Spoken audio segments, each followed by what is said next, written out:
Hey everybody, welcome to my channel. Tony here, really appreciate you stopping by. We have Elvis Light is Lit, so we are rolling. This segment is about this Hall of Famer, rock and roll legend, icon, sold millions and millions of records. I think King Henry, the Wives of King Henry VIII, his solo record, I think he said it sold 12 million copies. I'm not sure, I probably have a few copies of it myself. I think I have a quad, which I'm going to show. But anyway, before I start this video about Rick Wakeman, I learned so much about Rick Wakeman last couple of days. And I've been a fan of Rick Wakeman for 50 years, seen him play with Yes. You know, always followed his solo work, especially one of my favorite albums of all time, Journey to the Center of the Earth, with the symphony, with the narration. There's also a Return to Journey to the Center of the Earth with Patrick Stewart as the narrator, which is really cool. That's a longer, because it's a CD version. It's over 70 minutes, really good. I didn't pull all my CDs out. But we are going to go into Rick Wakeman.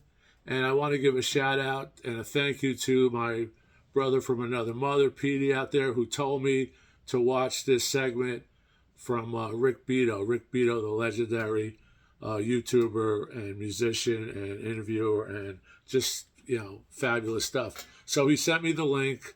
I watched it, and then I listened to it again. I listened to it without watching it, but just amazing. Rick Wakeman is so cool, so humble, so witty, so much knowledge of music, and I didn't know that he was a session man. So this video, I'm going to tell you about some of the records that he played on that I didn't know about. You may not know about. Maybe I knew about him and I forgot. But I also want to thank Beato for putting this out.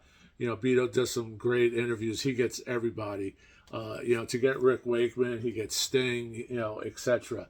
But during the course of his video, he stops and he says a few things, and I'm going to talk about that at the end of the video. And I'm also going to talk about at the end of the video what Rick Wakeman thinks about today's music industry. What are his feelings about today's music industry?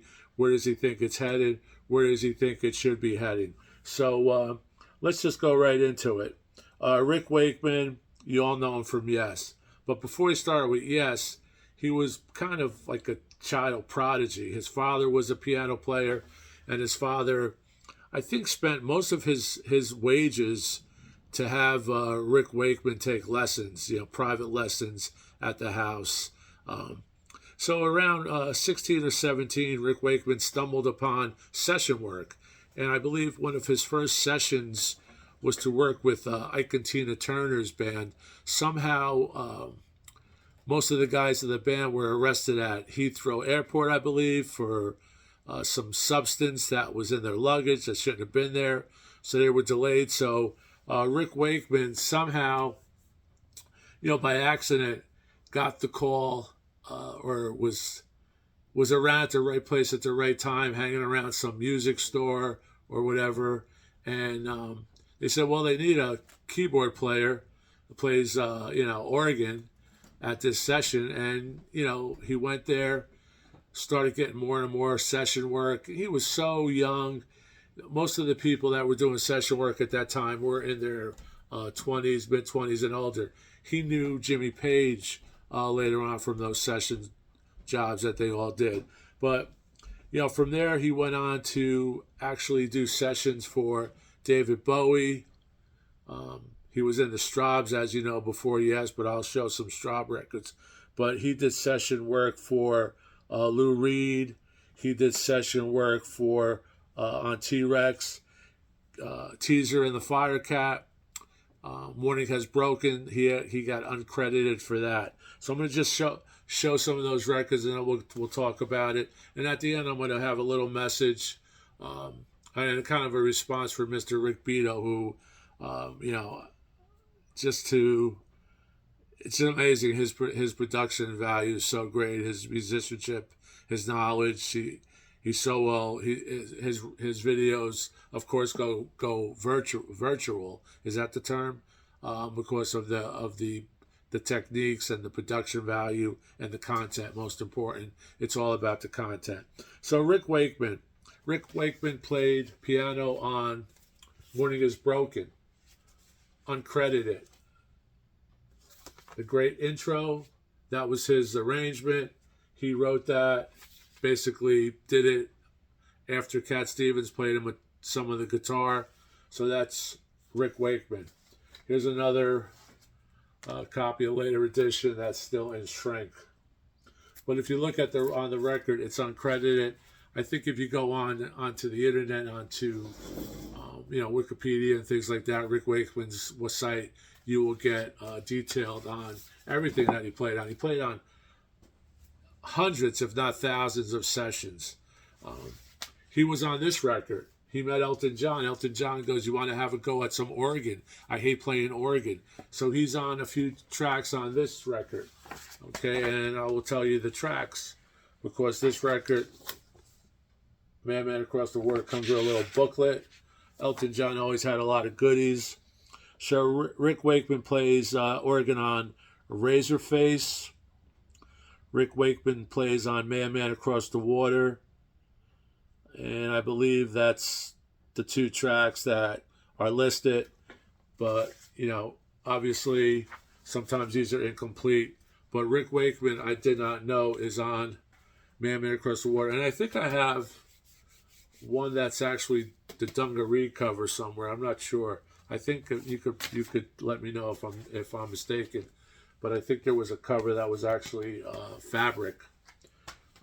Rick Wakeman played for Al Stewart, but not this record, the classic Year of the Cat.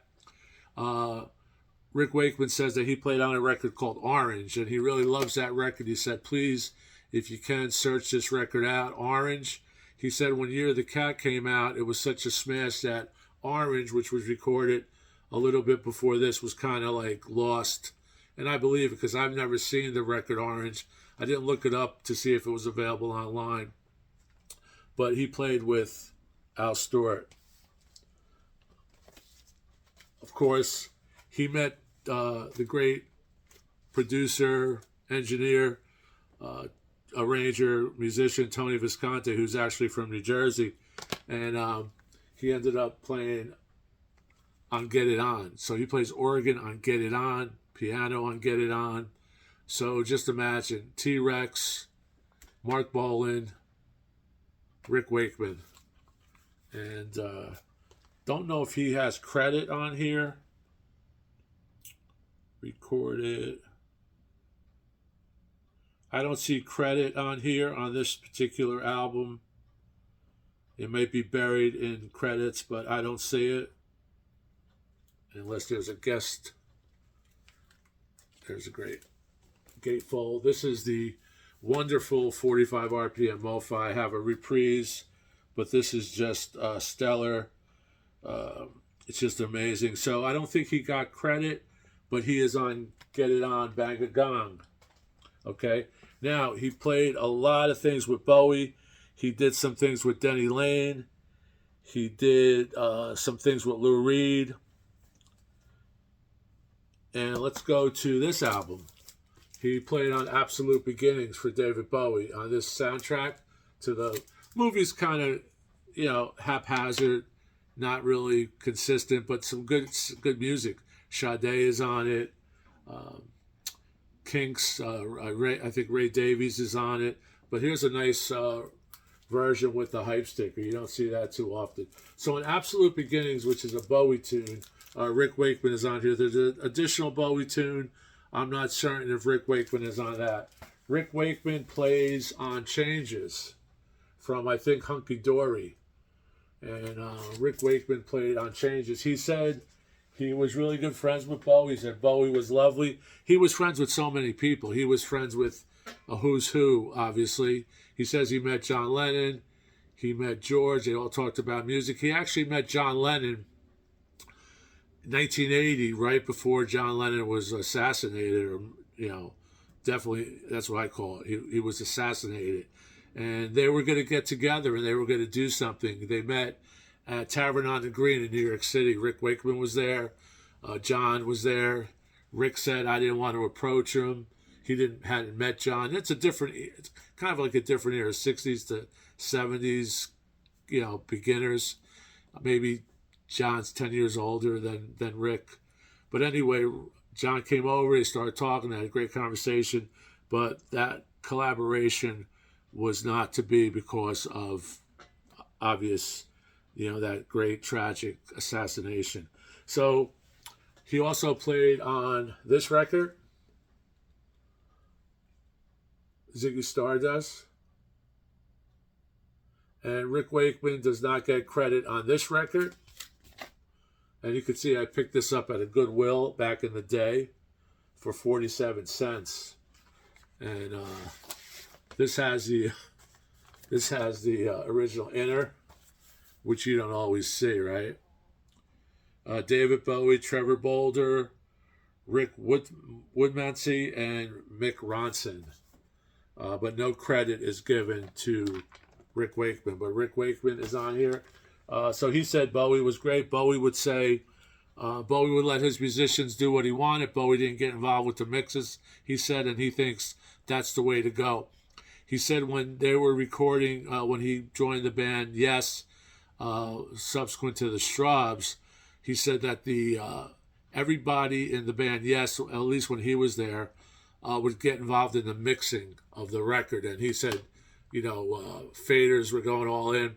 People would push their faders depending on what instrument they were doing, and so it was kind of chaos. He said Bowie left it to the engineers, left it to the producers, and Bowie said, when I come back, I'll listen to it, and if I have to make any changes, I'll do it. And he said it was great because when I came back, I was listening to something completely new in a way. So, and Bowie said to Rick, play how you do it, play how you want it. That's why I want you to play piano or organ on this. He was also played, I think it's uncredited again. No, he is credited on this. Rick Wakeman, Mellotron, and electric harpsichord on Space Oddity. Wow. He was a forerunner in the harpsichord. He's got some great stories where he was playing harpsichord at his college. He wasn't a harpsichord player, but he snuck into the harpsichord, room where the harpsichord players would play, the harpsichord people who were majoring in harpsichord or took that harpsichord class. And guy came in, what are you doing here? He goes, well, I want to play the harpsichord because the harpsichord, the keys are a little narrower. I love the sound. I really want to do that. And I think he was with I think it was called a Hogsworth. He goes, why are you choosing this Hogsworth? I think that's it. It's Hogs something if I'm wrong, but you get the gist of it. Please correct me. I really thank you for watching and subscribing and commenting and liking. So the gentleman said, he goes, why are you playing with this one? He says, well, I think it's the most beautiful, most absolutely great sound out of all the harpsichords. And the gentleman said, well, if you want to play more often, I have one, and I don't live too far from here. And he gave him his card. He goes, let's set a date, come over. So Rick Wakeman was a college student, maybe 17, 18 years old, went to this dude's house. It was around Piccadilly Circus. So had to be he said it would have been a $30 million mansion today. Had a butler. Yes, Mr. Hogsworth is expecting you. Walks in, greets Rick Wakeman. Didn't know that that's who that was when he invited him over. So he found out that this was the maker, the designer of this particular musical instrument. And they proceeded to play. He said, here's a couple. Play this one. I think you'll like it. And then later on, the butler came in as, the sir would like to have you invited for afternoon tea. It was 11 o'clock with his guests. And who was sitting at the table was someone reading the Sporting News, which was like a newspaper for horse races and sports, I guess. And finally, it was a woman, put a paper down, and it was the Queen Mother at that time. And she goes, oh, were you playing the harpsichord? And he goes, yes, Mom. And he was like flabbergasted. And she gave him a tip on a horse, which he never played, but he did meet her. And then later on, there's a story where when he's with Yes and he has some cash, he was offered to buy a racehorse or a jumper, probably, not actually a racehorse, that the Queen Mother was actually selling. So he went to the stables. I think it said it would have cost 8,000 pounds. He said today could have been over 150,000 pounds. I'm not sure if that's accurate. But then he met the Queen Mother again, and she talked to him, and all that's on the video. So you could see. So he has great stories. He does comedy. He was a stand-up comic. He has so much since the solo records, since Yes That, it is just amazing. He also talked about this record. He said, I love the organ sound on this record from Deep Purple here. So he said, and he also pointed out that there's a great version of Help on here that does tremendous things with an organ or a Leslie, and that's Help. And that was arranged by Deep Purple. So I just pulled that out. But he's right. I think I talked about it once. The version of Help on here is just tremendous. So let me see what else I have in my notes.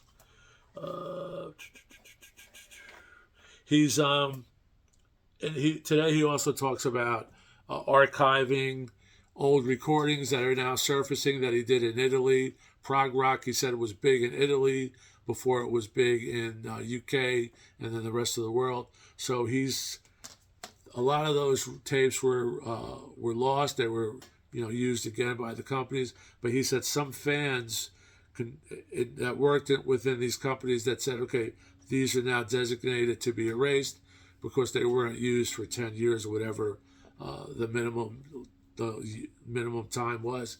And those fans that said, we cannot erase this, they would actually substitute another tape or say the tape was damaged, and somehow these tapes survived. So he's big on that. He's big on archiving. He's a historian and just a humble, great, funny guy. I was so glad that my friend Pete sent me that Rick Beato interview, because from there I went on and did my own research and watched many other interviews, and I had no idea that he was so sociable. He always, was, looks like a stern individual on the covers, and had the long hair, but since he didn't sing, you don't really even hear him. You don't hear what he sounds like. But he's a tremendous guy, and I urge you to try to seek out the records that I just showed. He plays on many others, of course the STRAWBS, and of course Yes. So I'm going to show some of the Yes records that he's actually on, because we went back and forth with Yes. He's on this later Yes, Tremato. And you can see Rick there. I think Rick was married 4 or 5 times, lost a lot of money when he would put on a production for Journey to the Center of the Earth. So his fortune fluctuated. He was a big rock and roller, never did any drugs, but he did have some health issues. I think being married 4 times, you got to put out a lot of money. I don't know how many children he has, but that could cause you to have some jitters. So here's The Burning, a film soundtrack that he did, Rick Wakeman. This is a import promo. This is pretty good. I listened to it once. It's okay. Here's a young Rick Wakeman. Here's another solo that I showed, Criminal Record. Here is the great Tales from Topographic Oceans. This is one of my originals. I also have a promo of this that I bought from a record station was going out of business, and they were selling their records. I think that's where I got it, and it was a timestamp. Was in really good condition for a record store, because they probably played one track, or maybe they had multiple copies of that. Here we have Fragile.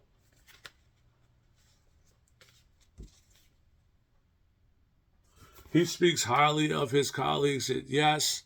He was really happy to be inducted into the Rock and Roll Hall of Fame. And if you're on YouTube, check out his acceptance speech for the Rock and Roll Hall of Fame, because he went into this little monologue. He pulled out some jokes like I said, he is a very funny guy. His parents always supported him, and I think if it wasn't for his father, who actually helped him along the way and put out money that he probably couldn't afford, maybe Rick wouldn't have been such a great sight reader. And that's how he got a lot of jobs, because he was a great sight reader, and his technique, he could play anything. He said, his father said, play in bands that music that you're not generally interested in. He hated country and western, or didn't like country and western, but on the urge of his dad, he actually went into a country and western gig for a few months, and he said it really helped me out later on. I knew if I could do that, I could play it, I could do session work, and his sight reading got him a lot of jobs. Some great stories in those interviews. I'm not going to go verbatim, but I urge you to watch that interview and Rick BEATO'S interview, which I'm going to address at the end. Yes Songs. I think he does America. He's on this. This is yesterday's interesting cover. And let me see here. America is 10 minutes and 31 seconds on here. The Paul Simon America. It blows America away. It makes America great again. It's just amazing. It's John Anderson, Chris Squire, Steve Howe, Rick Wakeman, Bill Bruford, and arranged by Yes. And he is actually on this. He's not on every track on here. This is like a compilation, but unbelievable. Here, of course, Going for the One, a later Yes album, which I'm really not thoroughly familiar with. A great trifold, and there's a nice trifold, and there's Rick. So I might as well go into this because I noticed his hair. He said when he bought that racehorse, after he bought the racehorse, he was in the stables, and the owner of the stables or someone said, well, the Queen Mother is here, and she wants to see who bought her horse that she was selling. I forget what they call it. It was a year old. There's a term. So they all get in line, the whole stable, and the Queen, and he goes, hello, who are you? And he said, well, we've met before, Mom. And she goes, really? She goes, where?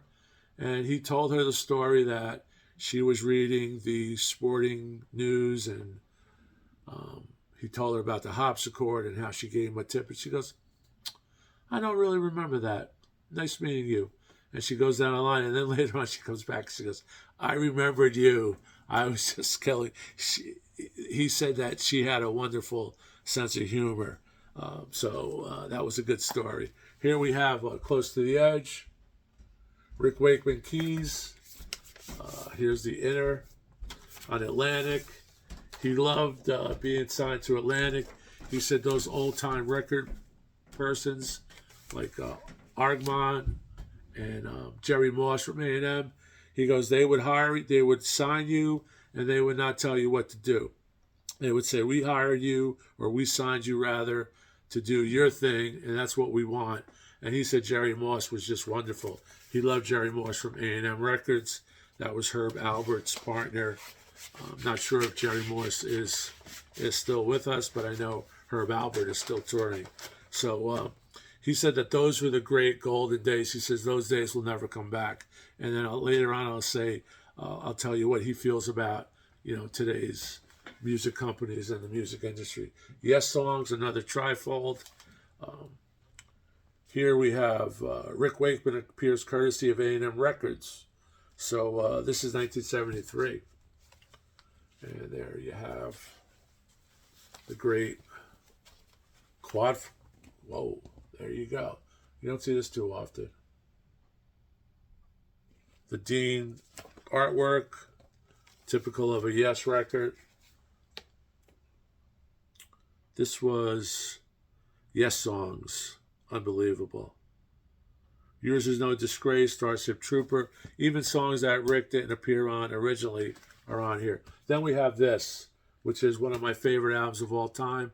I've got a couple copies. I also have the A&M audiophile version, which is a white cover that sounds great. This comes with a booklet, a libretto there. Here is the record. If you don't have Journey to the Center of the Earth, pick it up. It's a comfort record. It's a record that you must have. You can listen to it on YouTube. Here, of course, is, what is this one? This is King Arthur. Lady of the Lake, which is great. Merlin the Magician, King Galahad. Great concepts. He said he did the wives of Henry VIII because he was in the airport, and back then you didn't have internet, or you didn't have. He said he didn't have a Walkman, so he would read. So he picked up a historical book on the King Henry, and he actually thought about doing a concept album based on that book. And later on, he developed it. And you could see him there. He's actually in that.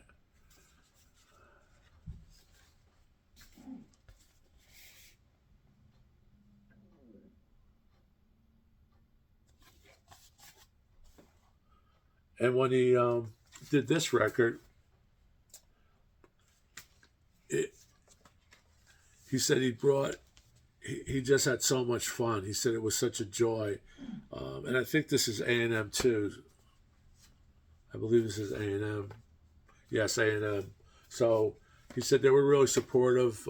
Moss was supportive. And he just has, great stories to tell about all the people he worked with. Here is one that I don't remember playing it lately, but No Earthly Connection, Rick Wakeman.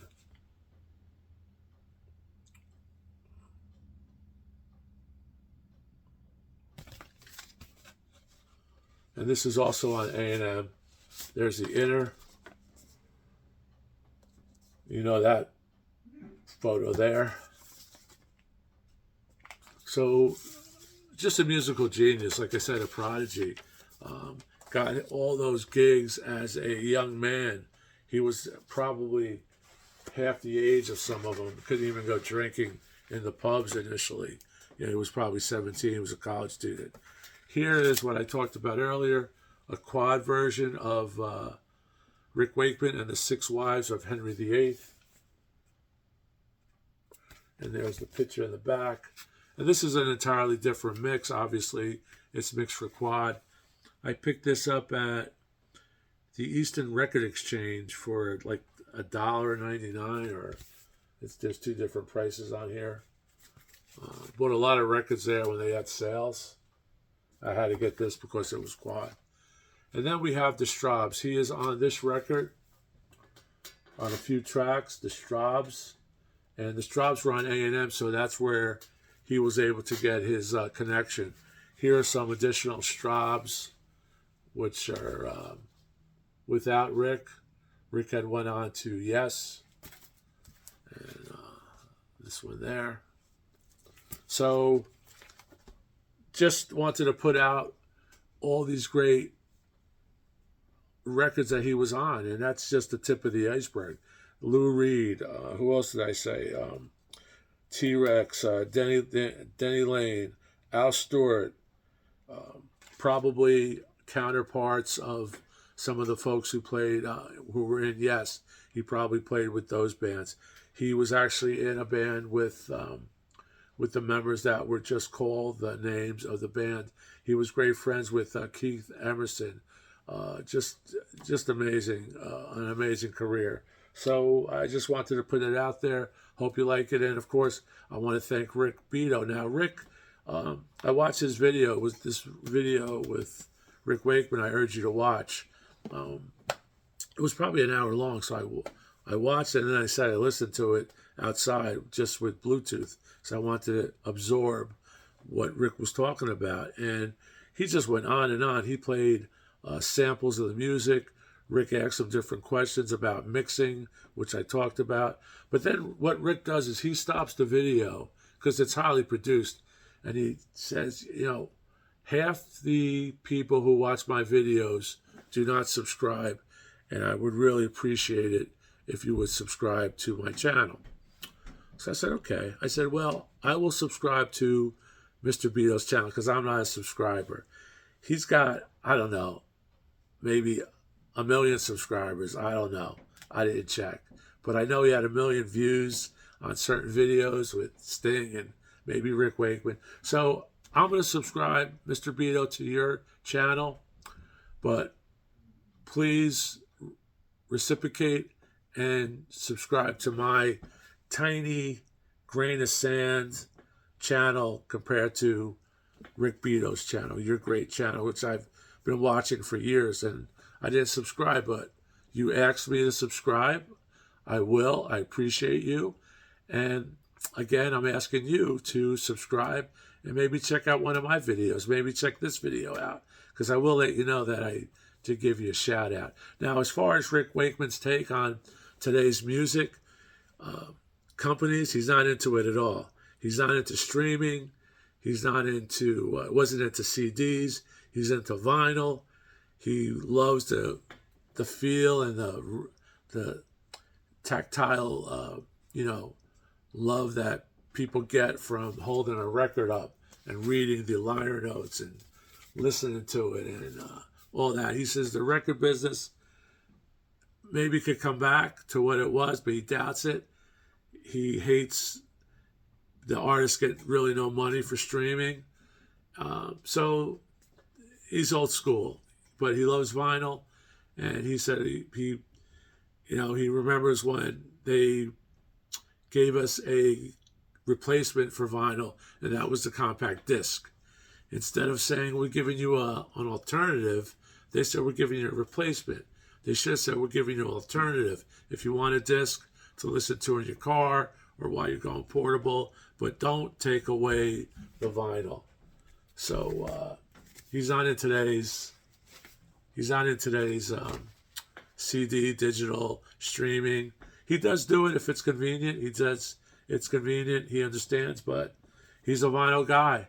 And he has all these ideas about how we could bring vinyl back, how he wants to bring record stores back with listening booths. And a lot of stuff is pie in the sky, but he put it out there and he said, maybe some people will give it a shot. I know they just opened up a new, I think it's in Rockefeller Center or Times Square in New York City, Rough Trade, which is going to be a huge record store, record media, stuff like that. So maybe we will have listening booths again, Rick. But I want to thank Rick Wakeman. I want to thank Rick Beato and Pete. Thanks again for the referral. I hope everybody likes this little segment. Hope you learned a lot about Rick Wakeman because I didn't know a lot of this at all.